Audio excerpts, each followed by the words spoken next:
परिवारों में हर सदस्य की कुछ आदतें अजीब होती हैं। मेरे दादाजी भी कुछ ऐसे ही थे, कहीं भी गायब हो जाते थे। कभी कभी तो कुछ दिनों के बाद ही आते थे। हाथ और पैरों पर अचानक ही चोटों के निशान दिखने लगते थे। जब उनसे पूछो तो उन चोटों का उनके पास कोई जवाब नहीं होता था। इन्हीं अजीब चीजों में से एक उनका कमरा भी था, जहां किसी को भी जाने की इजाजत नहीं थी। यहां तक कि वो वहां की सफाई भी खुद ही करते थे। एक दिन बचपन में खेलते वक्त मुझे उस कमरे से अजीब सी आवाजें आ रही थी। मैंने झुककर दरवाजे के नीचे से झांक कर देखा तो मुझे एक परछाई दिखी। तभी मैंने देखा कि कमरे से खून की तेज धार बह रही थी। देखते ही देखते मेरे सारे पैर खून में सन चुके थे। मैं छोटा था तो ये देख के घबरा गया और वहीं बेहोश हो गया। उठा तो मां मुझे डांट रही थी कि मुझे धूप में नहीं खेलना चाहिए। उनके हिसाब से मैं उसी की वजह से बेहोश हुआ था। मैंने जब उनको सच्चाई बताने की कोशिश की तो दादाजी ने मुझे झुठला दिया। उसके बाद से मेरी और दादाजी में इतनी बातचीत नहीं हुई। पूरे दिन उस कमरे में ताला लगा रहता था और किसी को भी उसके आसपास भटकने की मंजूरी नहीं थी। कुछ साल बाद दादाजी चल बसे और हम भी अपना पुराना घर छोड़कर अब शहर वाले घर में चले गए थे। सब कुछ ठीक चल रहा था। शहर में पापा की जॉब काफी अच्छी चल रही थी और मैं भी अब कॉलेज जाने लगा था। एक दिन ऐसे ही मैं घर पर बैठा अपना फोन यूज कर रहा था। तभी मैंने देखा कि मेरे दोस्त ऋषभ ने एक नया आईफोन लिया है। मैंने तुरंत उसे फोन किया और कॉन्ग्रेचुलेट करते हुए उससे पूछा कि आखिर उसने ये आईफोन कैसे खरीदा। तभी ऋषभ ने मुझे बताया कि उसके पास एक सीक्रेट है। वो प्रोबो ऐप पर ओपिनियन ट्रेडिंग करके पैसे कमाता है। मैंने उससे पूछा कि प्रोबो क्या है, तो उसने मुझे बताया कि प्रोबो इंडिया का पहला ओपिनियन ट्रेडिंग ऐप है। जिस कैटेगरी में भी किसी को इंटरेस्ट है, जैसे क्रिकेट, यूट्यूब, न्यूज, वो उस पर अपना ओपिनियन शेयर करके ट्रेड कर सकता है। अपनी नॉलेज के बेसिस पर अपना ओपिनियन दे सकता है और ओपिनियन देना बहुत आसान है। सिर्फ येस और नो में अपना ओपिनियन देना होता है। ऋषभ ने बताया कि प्रोबो एक ट्रस्टेड ऐप है और इस पर 2 करोड़ से भी ज्यादा यूजर्स हैं। इनफैक्ट उसने आईपीएल के ही मैच में एक ओपिनियन दिया और उसी में अपना नया आईफोन जीता। उसने मुझसे भी कहा कि आईपीएल के टाइम पर मैं भी सिंपल क्वेश्चंस जैसे क्या राजस्थान की टीम मुंबई को हरा पाएगी, ऐसे सवालों का जवाब देकर मैं भी लाखों रुपए के साथ साथ मर्सिडीज, महिंद्रा थार, आईफोन जैसे प्राइजेस प्रोबो पर जीत सकता हूँ। प्रोबो ऐप पर किसी भी यूपीआई के थ्रू इजीली अनलिमिटेड डिपॉजिट्स और अनलिमिटेड विड्रॉल्स भी कर सकते हैं। मैं ऋषभ की बात सुनकर काफी एक्साइटेड हो गया था और मैंने जल्दी से प्रोबो ऐप डाउनलोड कर ली। तभी मोबाइल पर पापा का कॉल आ गया। पापा ने कॉल पर बताया कि हमें कुछ काम से दादाजी के पुराने घर पर जाना है और हम अगले ही दिन दादाजी के घर के लिए निकल गए। करीब 10 साल बाद जब मैं उस घर में वापस आया तो मैंने देखा कि तब भी किसी के उस कमरे के पास जाने की हिम्मत नहीं हो रही थी। बचपन की जिज्ञासा के मारे मैंने हथौड़ी ली और उस कमरे पर लगा ताला ही तोड़ दिया। मुझे मन ही मन में खुशी तो बहुत हुई, मगर एक डर भी अंदर भर गया कि आखिर ऐसा क्या था जो दादाजी हमसे छुपा रहे थे। अंदर घुसते ही मुझे कई सारी अलमारियां दिखीं, जिनमें अलग अलग अजीब सी चीजें रखी हुई थीं। कई सारे कलश, कई लाल कपड़ों में बंधे ताले, चीनी मिट्टी के बर्तन और न जाने क्या क्या। कमरे के बीचों बीच दीवार पर एक बड़ी सी तस्वीर लगी थी। वो तस्वीर एक घर की थी जो नदी के किनारे बसा था। इतनी खूबसूरत तस्वीर को बंद कमरे में नहीं होना चाहिए था, तो मैं उस तस्वीर को वहां से उतार कर बाहर हॉल में ले आया और कमरे को खुला रहने दिया। लेकिन उस रात जब मैं सोया तो मेरी नींद एक बड़ी सी नदी के बीचों बीच खुली।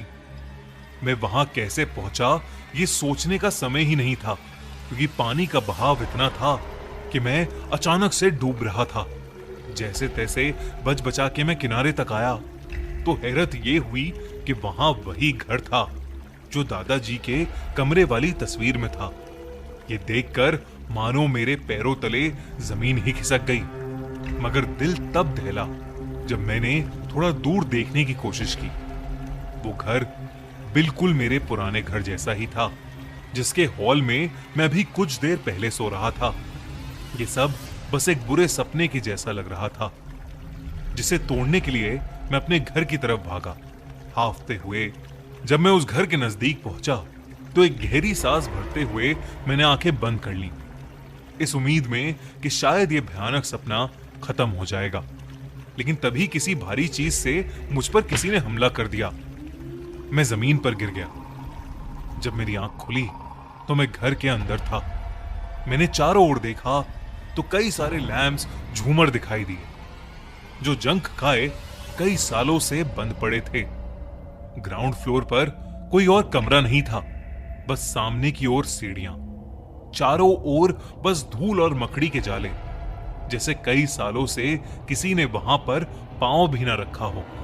मैंने सीढ़ियों की तरफ चलना शुरू किया तो धीरे से लाल सुर्ख खून सीढ़ियों से नीचे बहता हुआ आ रहा था। कब वो खून मेरे पैरों के पास आ पहुंचा मुझे समझ ही नहीं आया। मेरा दिमाग और शरीर मानो जम से गए। मेरे दिमाग में बचपन का वही समय घूमने लगा जब दादाजी के बंद कमरे से खून बह रहा था। मुझे कुछ नहीं सूझा और मैं सीढ़ियों से ऊपर भाग गया। खून ठीक सामने वाले कमरे से निकल रहा था, वही दादाजी वाला बंद कमरा।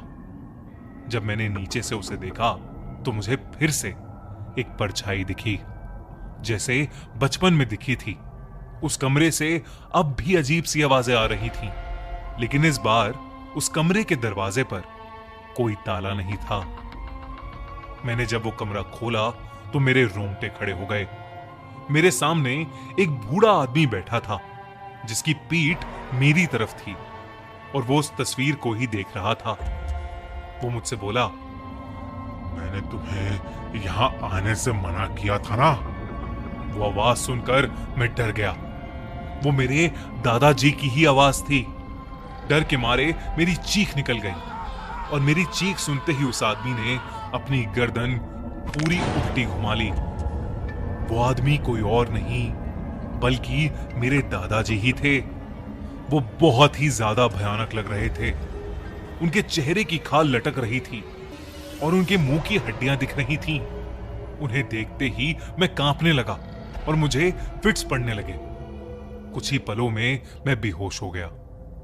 आंख खुली तो मैं अपने घर में वापस आ चुका था। मेरे घर वाले अब भी चैन से सो रहे थे।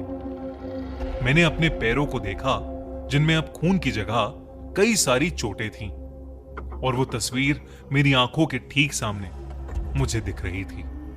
मैंने सुबह होते ही उस तस्वीर को अंदर रखा और दादाजी के कमरे को बंद कर दिया। जब मैंने अपने माँ पापा को पूरा किस्सा बताया तो पहले तो उन्होंने मुझे कमरा खोलने के लिए बहुत डांटा।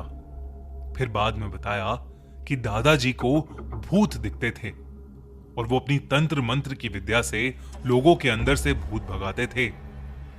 वो चोटें उन्हें उसी वजह से आती थी और इसीलिए वो अपना सारा तंत्र मंत्र का सामान उस कमरे में बंद रखते थे और किसी को भी वहां जाने की इजाजत नहीं थी।